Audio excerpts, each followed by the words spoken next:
Good evening mga ka-agri. Alas 10 ngayon ng gabi. So, bibisitahin natin dito sa backyard farm si Warlito. Yan. Sisilipin natin kasi bali dalawang araw na po hindi ako nakapunta dito mga ka-agri, na busy lang. So ngayon, sisilipin natin kung ano yung ginagawa nila. Ayan. So, ayun si Jeffrey nagdidilig ng mga ano natin dito, mga Carabao grass natin dito kasi ilang araw na talaga hindi umulan dito, saka parang namamatay na yung mga ano natin dito, Carabao grass. So ayan, ito yung egg room natin mga ka-agri.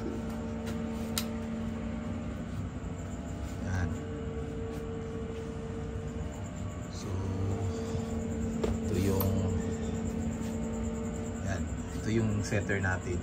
So ito yung temperature ng setter natin, 37.8 yung pinaka maximum, tapos bababa ng 37.2 o 37.4 siguro. Ayan. So ito yung hatcher natin. So kahapon nakapag-harvest tayo dito. Yung isang vlog ko mga ka-agri na sinabi ko na nag-brown out ng mahigit 2 oras. So out of 195 na mga ano natin itlog na nilagay dyan sa hatcher, yung napisa is 124 lang po. So parang naapektuhan talaga sa brownout. Pero ayan, malulusog naman lahat yung mga sisiyo na nakuha natin, harvest natin. Papakita ko sa inyo mamaya. So ito ngayon nakapatay. Siyempre wala pa tayong ililipat na mga itlog dyan sa hatcher. So by April 10 pa po natin ilipat yung itlog dito sa setter. Ayan. So ito yung egg room natin dito. Ayan. Diyan kami nagka-candling. So ayan si Jeffrey. Alas 10 ng gabi. Nagdidilig pa rin. Ayan. Siya nga pala mga ka-agri, bukas may bibili ng ano natin, 100 chicks na day old chicks from Jensan. So inanda ni Walito yung mga boxes na lalagyan natin. So yung mga aso natin dyan, dito tayo. So dito tayo mauna sa brooding area. Yun, alas 10 ng gabi, andito pa si Warlito. Yan. So ito yung mga temperature controller natin, yung mga timer natin mga ka-agri. Yan.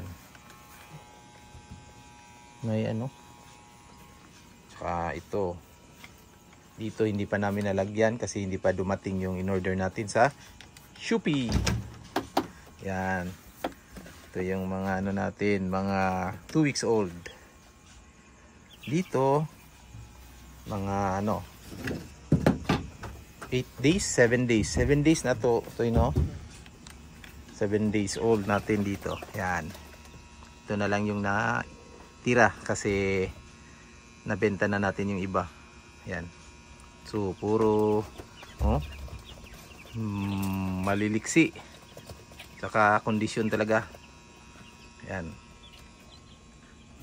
Dito tayo sa ito yung week 2 days old.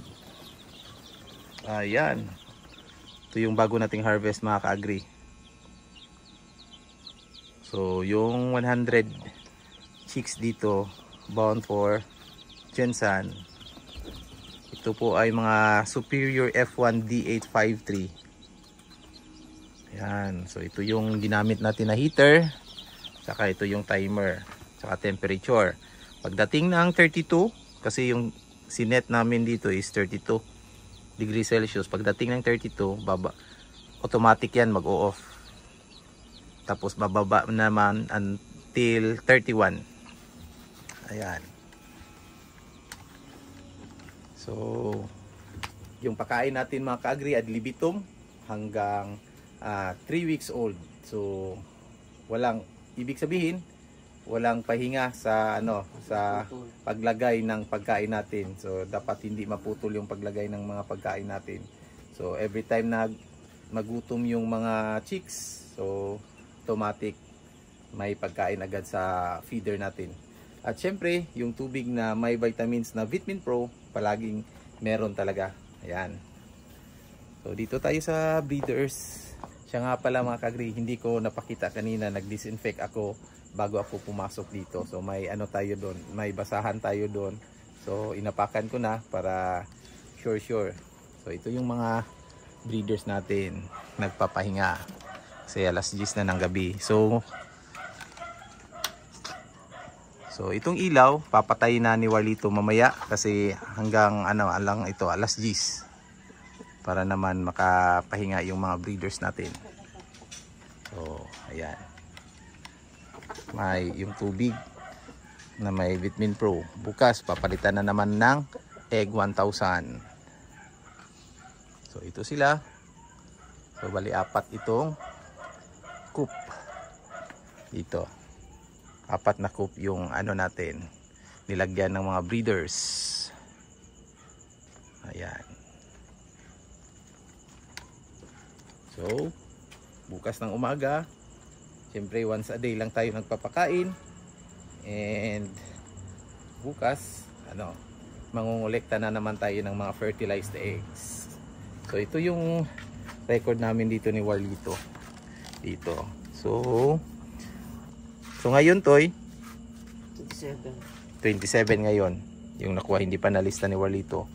So, ayan. So ito yung nakagandahan sa sa D853 na mga breeds mga ka-agri. Malakas talaga sila mangitlog, tsaka pag maganda yung lahi, hindi mikos-mikos yung materialis na ginamit natin. So makakaasa po talaga tayo na makakakuha tayo ng mataas na production. Yan. Ito yung basahan natin na may medisina. So, ayan. Yung egg room natin. Tsaka ito yung backyard farm dito mga ka-agri. Oh. So, ito yung palagi nilang ginagawa. Pera lang dito sa pagdidilig ng mga damo dito na Carabao grass. So, lights off na, Toy. Bukas may kukuha ng 100 chicks, day old chicks from Jensan. So meron na naman tayong kita bukas. Ayan. So sa mga gustong bumili, sa mga may plano, may balak na mag-alaga ng free range chicken, meron tayong D853 o tinatawag natin na Rhode Island Red. Meron tayong available. Day old chicks, month old chicks, fertile eggs. If ever gusto nyong mag-alaga, pwede kayong mag-PM sa page natin. Ayan. Maraming salamat mga ka-agri, and magandang gabi and happy farming.